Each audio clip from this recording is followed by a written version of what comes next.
இந்த ரிஷபராசி நேயர்கள் எந்த விஷயத்துல ரொம்ப கவனமா இருக்கும்?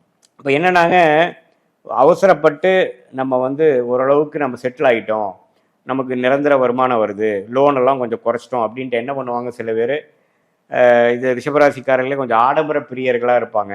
டக்குன்னு வந்து எதையோ ஒன்று வாங்கிடுவாங்க. அதுக்கு இன்னொரு இஎம்ஐ போட்டுருவாங்க.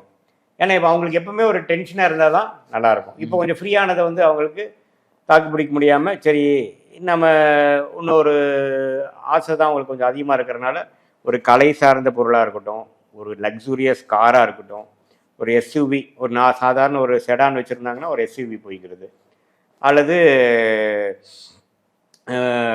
பெண்களாக இருக்கும் பட்சத்தில் நகை வாங்குறது, அதை வந்து இந்த சிட்டு போட்டு வாங்குறது, அது பண்ணுறதுன்ட்டு கொஞ்சம் அவங்களே புஷ் பண்ணி சில ஃபினான்ஷியல் கமிட்மெண்ட் கொண்டு வந்துப்பாங்க.